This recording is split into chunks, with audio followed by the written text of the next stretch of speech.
How long are you going to sit around begging white people to do for us what we have the power to do for ourselves?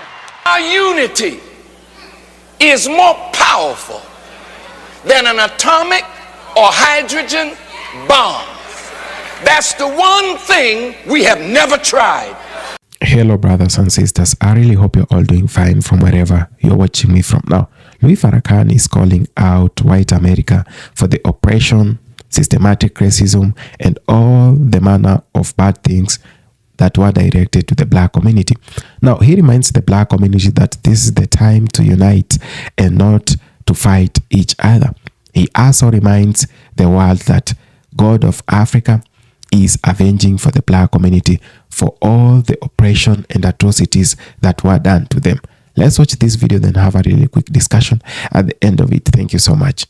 And this criminal activity is not just directed against black people, it is criminal against all people, because to rob one segment of the population of the dynamics of itself is to rob that segment that robs the other segment of the dynamics of itself. You cannot dehumanize me without in that same process dehumanize yourself.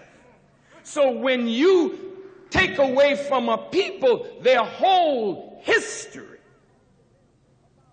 and then lie to them about who they are and what their fathers have contributed to the advancement of civilization, you have struck a death blow to that people, but it will come back and haunt you at a time when you least expect it.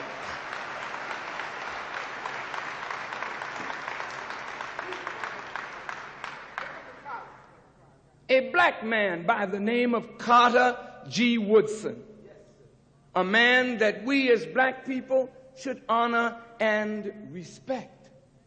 That man saw and said that as a tree without roots is dead, a people without a knowledge of their history is also dead. Now, in death, there is disintegration. In disintegration, there is the stench that comes up from disintegration, decomposition. And if you look at our people as a whole, nobody wants anything really to do with us. And the sad thing is, we don't want anything to do with self. The stench of our attitude, the stench of the decomposition of a people stinks in the nostrils of civilized people, and therefore people back away from black people. I'm talking about peoples of the world. They don't understand us. They don't know what has happened to us. They look at us and say, what's wrong with them? They've been here longer than any other people. And they have less to show for it. Boat people just get off the boat yesterday and take advantage of America's promise. And today, the Koreans are moving up economically. The Vietnamese are moving up economically. The Cubans who came here 30 or more years ago to Miami, Florida, penniless, are now rich and powerful. And an Hispanic person is the governor of the state of Florida after 30 years. We got our first governor of a state. I think we have our first governor. I hope he's our first governor. We just got a governor after 430 or more years in America. Does this mean, black brothers and sisters, that we are inferior Or does it mean that we have been struck a certain kind of blow that we have never recovered from? And if that is so, and it is, we need a special kind of medicine from a special kind of doctor. And those who have benefited from the destruction of our mind and our spirit and the breaking of our will do not wish to see the right teacher come along to amend the condition that 310 years of chattel slavery produced and 130 years of mental bondage have produced. So now here you are at Oswego, at other colleges in the university system of New York, studying black studies or some other harmless kind of discipline that will not allow you to make any concrete contribution to the advancement of yourself, your people, or anybody else. Why should we have to come to Oswego to get a degree in black studies? Why should we have to pay to come here for somebody to teach me that I'm black?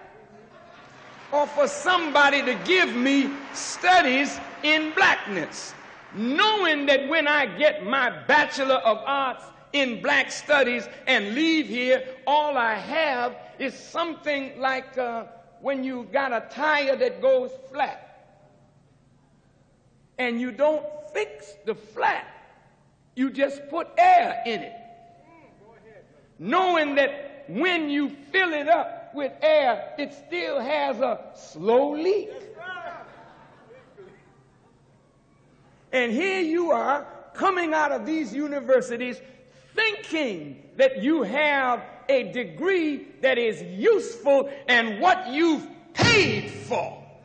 You have been deceived. It is useless to you in terms of the dollar value of that, and it is useless to you in terms of what it enables you to do for yourself, for your people, for this society. It is criminal to ask you to pay for an education that you'll never be able to use.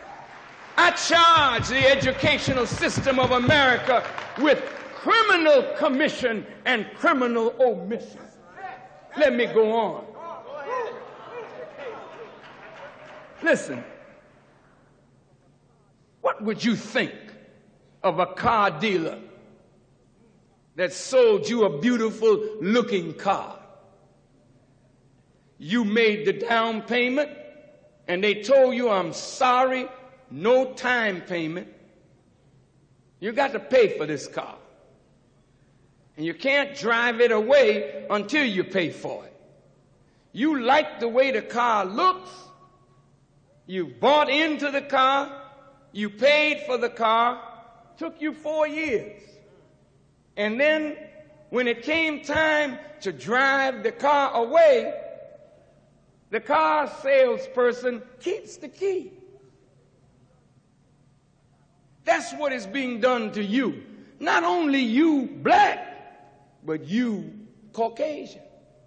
You got an education that you may not be able to use. Why am I saying this? The educational system in America that has deprived black people has now ended up depriving the people for whom it was originally intended. Listen, this educational system has to be revamped. Why do we say that? Because no discipline that you study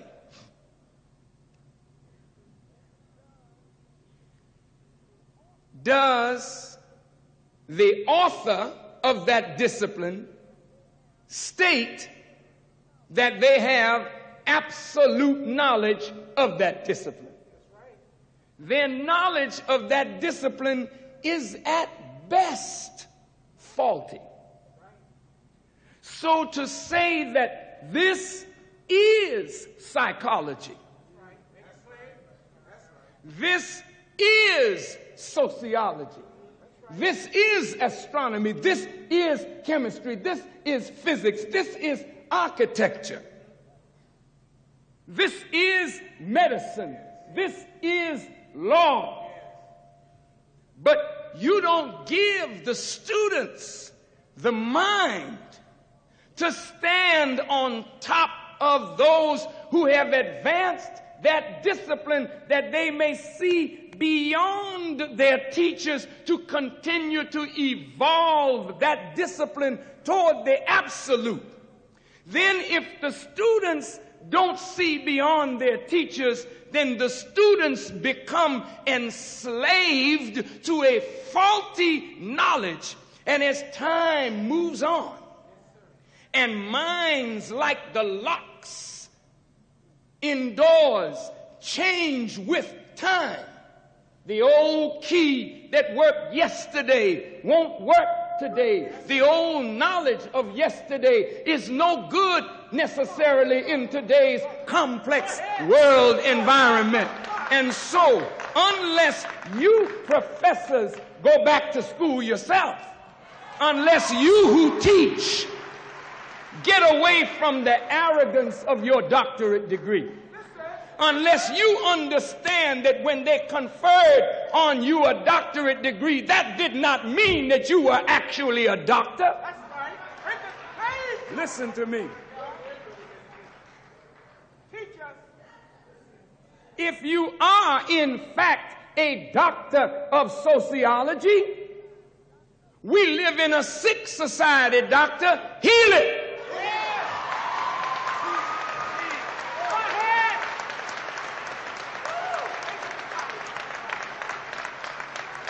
If in fact you are a doctor of economics, you see America losing economically, doctor, heal it. If you think you are in fact a medical doctor after spending 12 years beyond high school,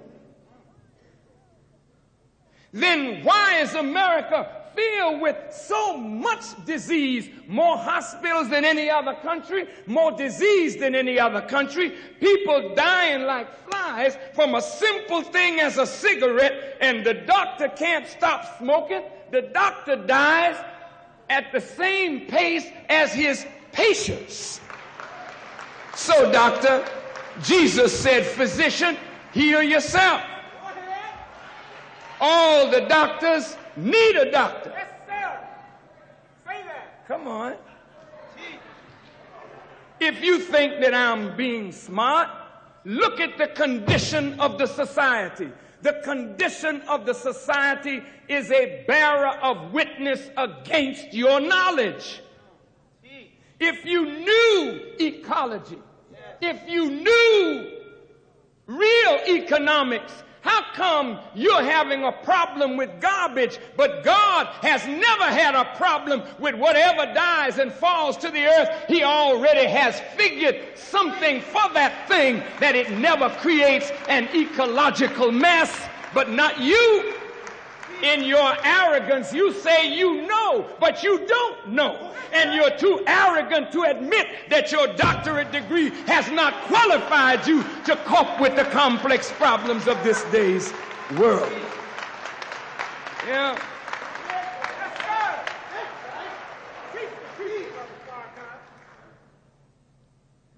I'm sorry for raising my voice.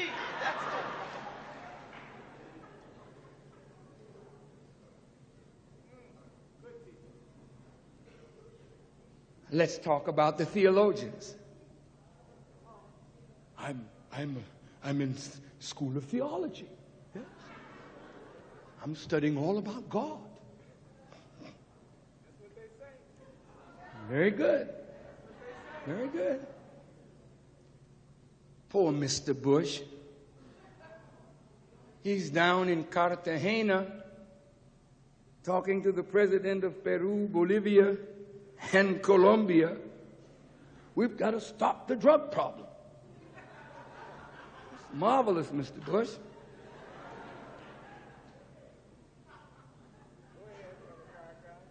I'm not making mockery. I'm just trying to show you the bankruptcy of your leadership. That's right. Gee. And if you're racist and God puts good ideas in somebody black, you're going to miss them. Because after all, blacks can only sing, you see. Blacks can only dance. Blacks can only jump high and throw balls in hoops. Blacks can only run pigskin across a line or beat somebody up with their fist. But you have never become acquainted with blacks who are thinkers who can inspire you to higher and nobler aspirations.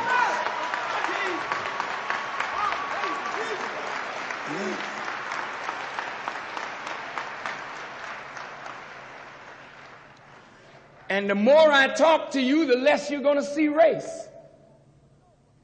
After a while, you won't even know what color I am, because it will sink into insignificance. When ideas begin to capture your mind and you begin to think, you don't care what color I am. That's an accident. I had nothing to do with that. So if you get hung up on this, you'll never see what is within. And it's really what is within that counts. Huh? Yes, let's go on. I think this Farrakhan has changed his subject. That's what he did.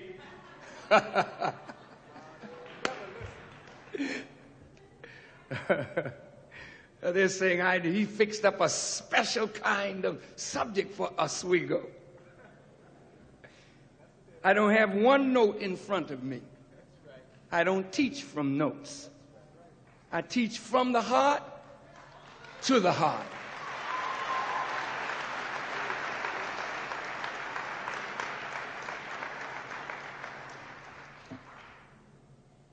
And by the way, I don't have fools following me. I mean, people that are with me, I don't want you to think that he's a quote-unquote rabble-rouser. No. These brothers that are sitting here with me, they're from New York. They are my helpers. Brother Ave Muhammad from Rochester. I just want you to look at them. See, those that are with me, they look different than those whom you've taught. They are different. They're a product of something better. He's a candidate for his doctorate degree in clinical psychology, which he shall have in the next 2 or 3 months. But in being a candidate for his doctoral degree, he doesn't think it beneath his intelligence to follow a man who doesn't have a degree. That's right. Thank you, brother. Thank you. Thank you. Come over here, brother. This is Brother Conrad Muhammad. Look at him.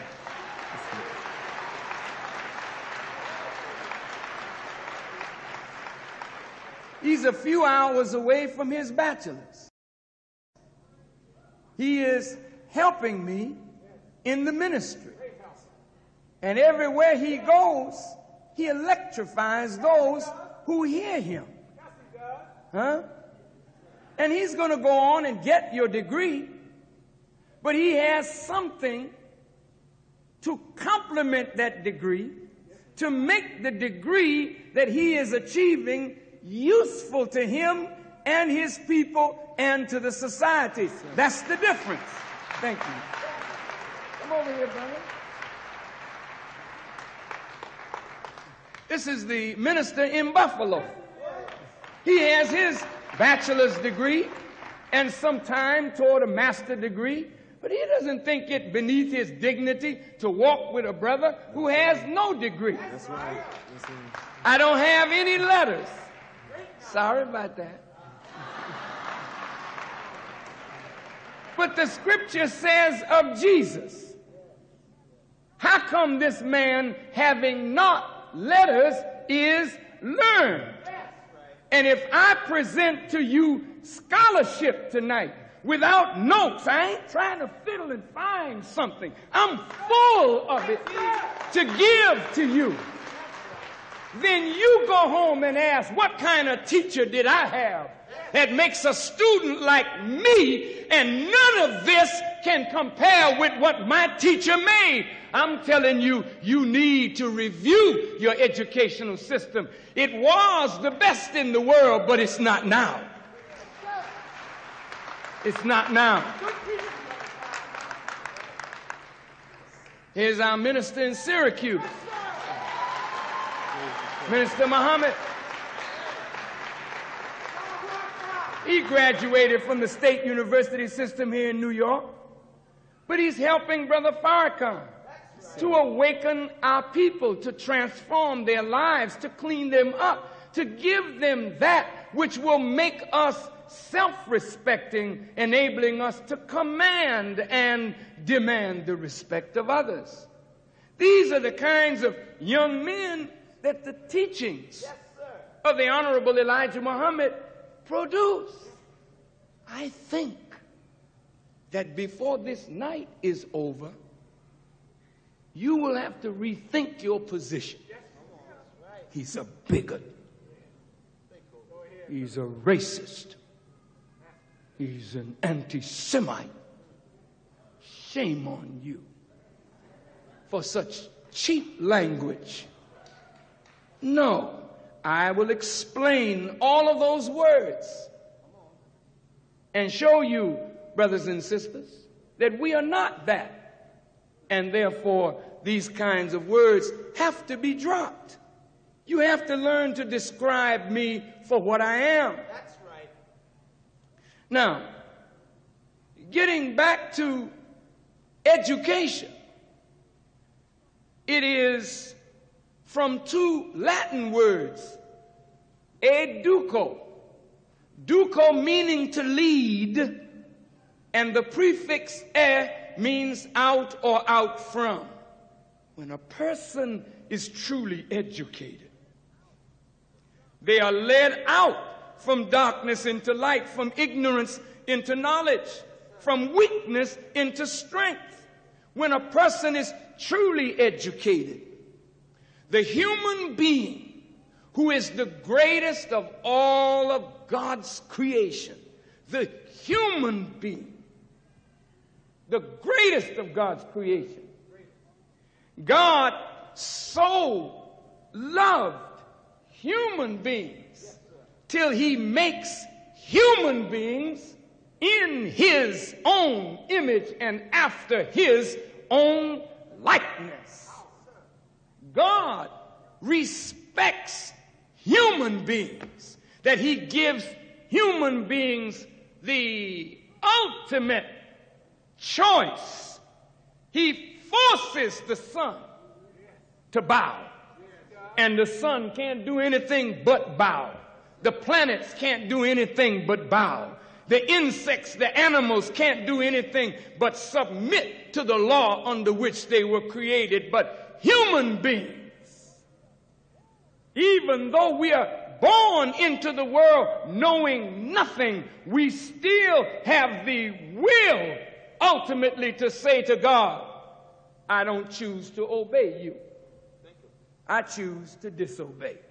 Even though the results are tragic, you have the right. So authoritarian forms of government have to look at God as the supreme authority, yet he's not necessarily a dictator. He has the right, the absolute right to dictate. But yet he gives us free will that we might choose the right way from the wrong way. And then he points out to us the two conspicuous ways that we might make an intelligent decision, but he won't force you to make the decision. That is God. So democracy at a certain point in a nation's development is a proper form of government. It is the better form of government. Democracy presupposes, however, the growth of intelligence, because one should not be given the right to choose unless one is fully in the knowledge of the thing that he's choosing for or against. If you don't give people knowledge, it is foolish to say we have a democracy. You have a hypocrisy here that is masquerading as democracy. It is better than most forms of government, but as you see the people rising in Eastern Europe against totalitarianism and a brutal authority. Hello, brothers and sisters. I really hope you're all doing fine from wherever you are watching me from. We all know that Louis Farrakhan has been very adamant on the topic of black unity. Now, since the years he started or he began talking and teaching the black people on how to live in a land that has rejected them, Louis Farrakhan has been very, very keen on telling the black people to unite. He has been talking this for years, and he has pumped some sense of belonging to the black community by telling them that they should not view themselves as a lesser people, that they are great. It is only the fact that the land which enslaved them for 400 years has now rejected them, and it is time for them to come out of the oppression and the bondage and to start as soon as they can to unite and be a greater people. Now, Louis Farrakhan views black unity as a direct response to centuries of slavery, Jim Crow, segregation, and systematic racism. We all know during the time of Jim Crow laws how people were being viewed in the US, the black people, and how much oppression was directed to the black community. Now, Louis Farrakhan has not run short of words to tell the black people on how oppression, systematic racism, and Jim Crow laws sidelined them on the edges of the country they built for a very long time. Now, the black community spent years and years in the farms of the white counterparts, working for them without wages. They worked so hard to see the United States where it is today. They were used wrongly. Now, after being used, they were divided and they were scattered. In this way, they will never unite and fight back after the oppression that was done to them. Now, this is whatever Louis Farrakhan has been calling out the black community for. And you must remember that he has even been using the Latinos to refer to the black division. He has always said that the Latinos are united. The moment they step their foot in the US, they open businesses and you'll get all the Latinos shopping from one business which is being owned by the same Latino or by a Latino. Unlike the black community, most of them will show up to your shop or to your grocery or to your store after, or maybe when they're bankrupt and they can't afford something. That's according to Louis Farrakhan. And that's why he used this stage for years to beg the black people and to remind them that there is need for them to come together and unite. He has always been challenging the black community that they should actually not focus on the house that has rejected them for years, that they should focus on the things which are very, very important, because the same system that has rejected you cannot unite you. The same system that scattered you during the time of Jim Crow laws cannot bring you together and tell you how to live in the US. These are some of the things or the facts that Louis Farrakhan has been saying for over 50 years, that he has been very, very active. Now, brothers and sisters, we ought to understand where we are coming from and where we are going to. There is need for us not to focus on things that are not going to help our communities, but rather put more focus on the unity of the black people, which is going to bring more prosperity to us. Now, in Louis Farrakhan's eyes, we are scattered, divided, and disempowered by the state which we worked hard to build. That's according to Louis Farrakhan. He has been telling the people that the state or the country that we worked so much hard to build has scattered us, disempowered us, and now we are divided. And in this way, we cannot achieve the things that we've always wanted to achieve. And for this reason, we must unite. And unity therefore becomes the only way to repair the damage and counter the forces that benefit from the black division.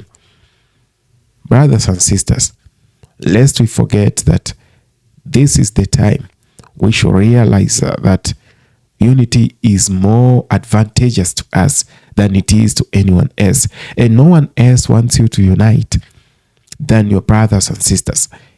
Let me put this one clear, that your unity is not someone else's happiness. They are only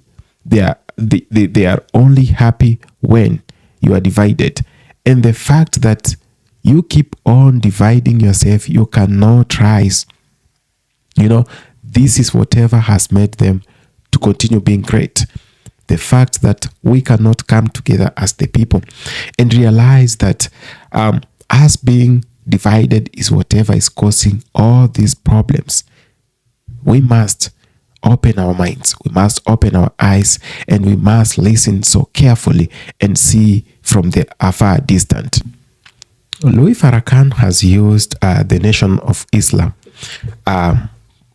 to preach about self-reliance, economic independence, and racial solidarity, which are the main key factors that the people of the black community needs. Now, Farrakhan inherited and amplified Elijah Muhammad's teachings, and he has been saying for years that the white community cannot be trusted to hold black problems. Like, they cannot be trusted to solve our problems. And for that reason, that the black community must stop depending on white systems and instead build their own institutions, schools, businesses, farms, and banks. This message of self-sufficiency is whatever the black community needs. Now, for sure, there is some sense in whatever Louis Farrakhan has been saying, that however much we are oppressed, however much we feel down, we feel betrayed by the same people that used and dumped us, we need not to depend on them. We need not to put more of our trust in whatever they tell us. And we do not need to put our faith in the problems we have on their shoulders. Now, what does Louis Farrakhan mean by saying that we must build our schools? We must build our businesses, farms, and banks. He does not mean that the black community gets separated from the United States or live as a lonely community. Whatever Louis Farrakhan means is that they rejected you. You can't get loans easily in their banks. Their schools have segregated you. Your history has been taken away. It is time for you now to consider having schools that are built by black entrepreneurs. It is good now to consider black entrepreneur getting into the financing institutions. Now, build your banks, build your farms, and produce your own crops, produce your own food. Go have your own businesses and institutions that will help you. Do not depend on the house that has rejected you for years. And for how long are you going to wait for a benevolent black president to come so that you might feel safer. It is time to create that environment yourselves. I really love such kind of messages that the economic empowerment that the black people need is the strongest weapon they have against oppression. You know, when you achieve your goals, when you can have your schools, when you can have your hospitals, when you can have your banks, and when your children can go and get food from the farms that you own, and when the children can go get food from good place, these are the things that we need at the moment. Now, Louis Farrakhan has been adamant on black unity because he sees this as the opportunity to liberate the black community. Now, and to bring much empowerment and survival to the people of the black descent. Now, to him, unity means more than just coming together. It is about economic independence, political strength, spiritual revival, and protection against systematic racism. Now, I want to talk about the political strength and economic dependence and spiritual revival.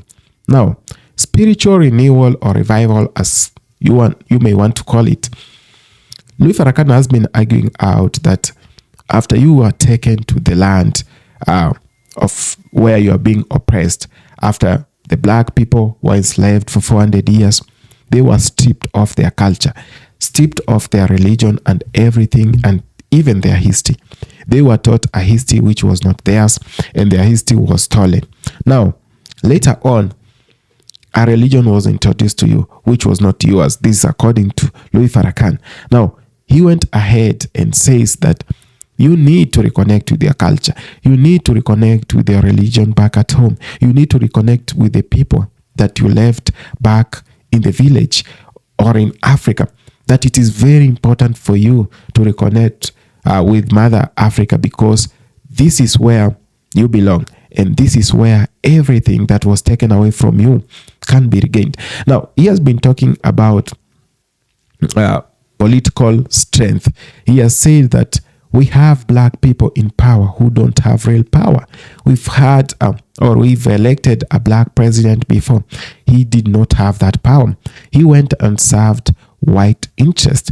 He says this is the time we should realize that having our own leaders is not a guarantee for political protection or political strength.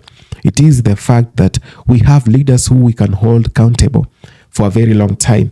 And as much as we hold them accountable, or accountable as we might want to call it, we need to remind them that this is the power we give them to speak on our behalf. We don't give them this power to hang around presidential convoys or presidential meetings, or to be called out by the same system which has oppressed us, or to go and serve the interest of the majority who think they should control us. Thank you so much for having taken your time to watch this video. I really appreciate, brothers and sisters. If you find this video very important, you can share with your brothers and sisters so that this message can go on to be passed to friends, family, and colleagues. Thank you so much.